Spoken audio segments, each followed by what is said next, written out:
on Yackin Wit Yoni, we're going to recap Bulls Pacers and Bucks Nets, plus new additions to the thinking chair, true or false, and cage talk. That's all right now on Yackin Wit Yoni.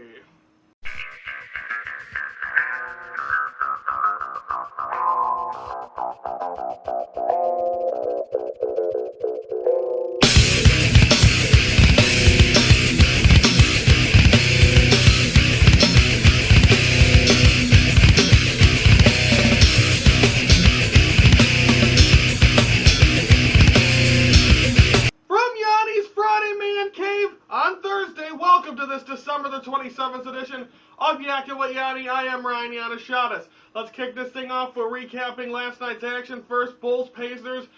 We already taped it. We already taped that episode last night when we were previewing it. The game did get postponed due to snow. They got about 7 inches in Indianapolis, so that game got postponed. There's been no date or time set for that game to actually play it. We will let you know when that comes about. So no Bulls Pacers last night.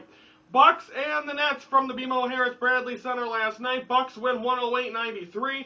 Let's go to the bullet points. First one, Jennings back to form. He was shooting the ball very well. He had 16 points at the half, I believe 16, 18 at the half last night. He played very well. He was the leader of that team. Him and Ellis combined for about 40 points last night. Just they're the leaders of this team. Like wherever them, like we said in the bullet points in a lot of the games.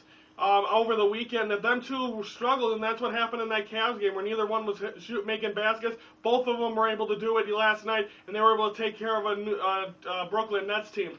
And another thing is, both times they faced the Nets, one of their big guys was out. Brook Lopez was out in the one in Brooklyn. Last night, Darren Williams wasn't playing. I think that gave the edge to Brandon Jennings to have a very good game, and that's exactly what he had last night. So a good game by the Bucks.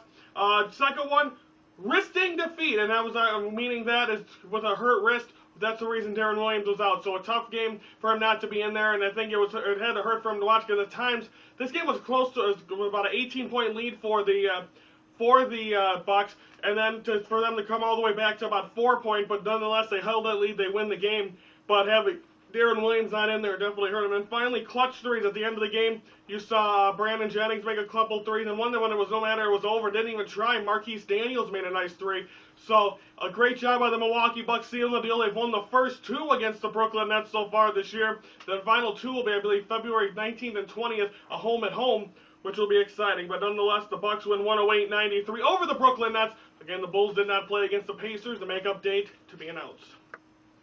Every week I'll have a question to put on Facebook, Twitter, and our website. We want you, the people's feedback, and I'll read them the following Friday. You can also email them to yakkinwityoni@yahoo.com. The question of the week this week, I'll be answering it tomorrow. What did you get for Christmas? That is, and I'll have the answers, and I do have 1 response so far, so hopefully we can get a couple more by the end of tomorrow. Now it's time for the newest edition of True or False. This is where I say statements, and I'll tell you if they're true, or I'll tell you if they're false. These are about basketball. First one, Bulls would be better off as a bottom seed. I'm going to say false. I'm going to say false because I think if they get in the bottom seed, they're going to run into the Heat or the Red Hot team early. Yes, they'll have Derrick Rose back. According to plan, it looks like he'll be back for the playoffs. That's what you need him. But won't even 100%. I think you want to face an easier team. And so hopefully the Bulls can get one of the top couple seeds. If they can do that, I think they can manage getting through the first rounding. And they were in the Eastern Conference Finals a couple of years ago. Who knows where they would have went last year if Derrick Rose would have been healthy. But I'm going to say false. I think they do need to have a top seed to play good. Second one, Bucks will be a top 4 in the Eastern Conference. I'm going to say false on that as well. They are good, but I think they're gonna eventually hit a wall. This is a Bucks team. I mean, they have their struggles. They play pretty good, but I think they're not maybe even a 5. I said the top 4, so maybe even a 5 seed they could be. They're good. It's going to be fun to see how long this Bucks team lasts. I think they're very competitive. They're very fun to watch. As a Bulls fan, I'm saying that, and I think I'm excited to turn out a Bucks game. You can't say that for many years, but they've been an unbelievable team. They've been exciting to watch, and I definitely like what they brought to the table. But I don't think they're going to be in the top 4. Finally, Bucks will get a better seeding than the Bulls. I'm going to say true. I think because the Bulls are going to be without Derrick Rose, they're going to be going back and forth. The season series is tied up at 1. And I think that's when we'll see where these teams are made of in the finals. But again, Derrick Rose expected to be back possibly after the All-Star break, and I think that's when it's going to get really exciting and see where the Bulls are really at. Right now, they have not played very well. I think Mother Nature gave them a day off because they needed it yesterday. So, I mean, nonetheless, this is a team that the Bulls, I think, both these teams might have their collapses throughout the rest of the season, but I think the Bucks right now are a better team than the Bulls right now. But if Derrick Rose comes back and can be dominant right away, then you can definitely see the Bulls be them. That is the newest edition of True or False. Again, we'll have it squeezing that in next week as well. Katie brings it better than ever as she dips into the entertainment and gives us some of the big stories going on. That's every Monday on Yackin Wit Yoni. Katie's Corner will be back Monday, January the 7th. She's on a 2-week leave enjoying her vacation, so can't wait to see her back here in a couple of weeks, see what stories she has brought up. Now it's time for Cage Talk. What we're going to do here is first we're going to talk a little bit about, there's going to be just one quick thing, and then we're going to preview the pay-per-view coming up this weekend. First, we're going to first women's fight in UFC. It's going to be UFC 157. It'll be in February. Ronda Rousey will defend her UFC title against, I'm not sure what her name is, but that will be exciting to see. That is the headline fight, the first women's fight. I'm not a professional wrestling fan. I don't like wrestling. I don't think I'm going to like it fighting either, but she can hit. She can definitely she can duke it out, so I think that'll be interesting as well. But that's UFC 157. That'll be in February. Now let's preview UFC 155. That is Dos Santos versus Velasquez this Saturday night. Let's go to the card. It'll be Tim Boetsch against Costa Filipov. I'm going to go Tim Boetsch on that.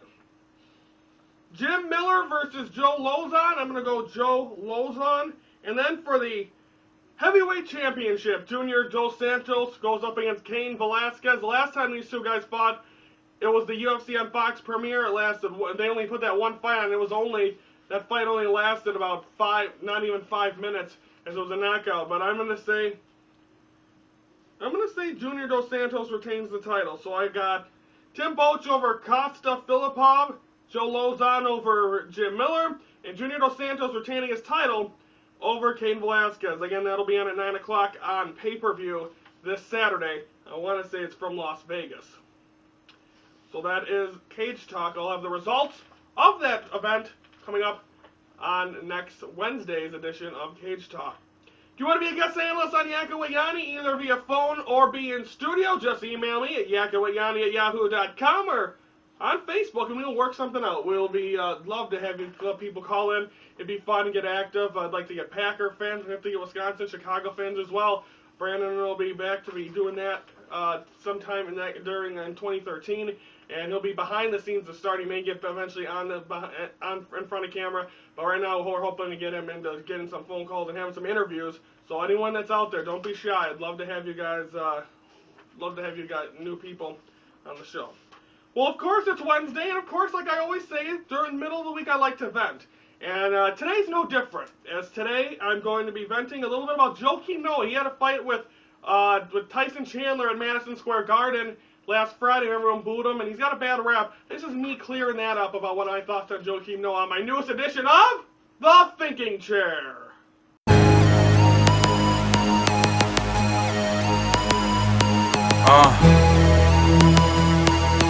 Welcome to my newest edition of The Thinking Chair, and for today's edition, I'm going to talk about the Joakim Noah situation. There isn't really a situation with this guy. It's just the point of everyone thinks he's this big, bad, mean guy. And the fact of the matter is he's not mean. He's just sticking up for his team and for his players. When you want to look at guys that are complete idiots, it's DeMarcus Cousins of the Sacramento Kings. The team suspends him because he's an airhead. He's thick-skulled. He's just a guy that no one wants on your team, and he's not a team player. Joakim Noah's there. He backs his teammates 100%. He does everything on the court. He may do the gun thing, which he stopped since the Sandy Brook incident.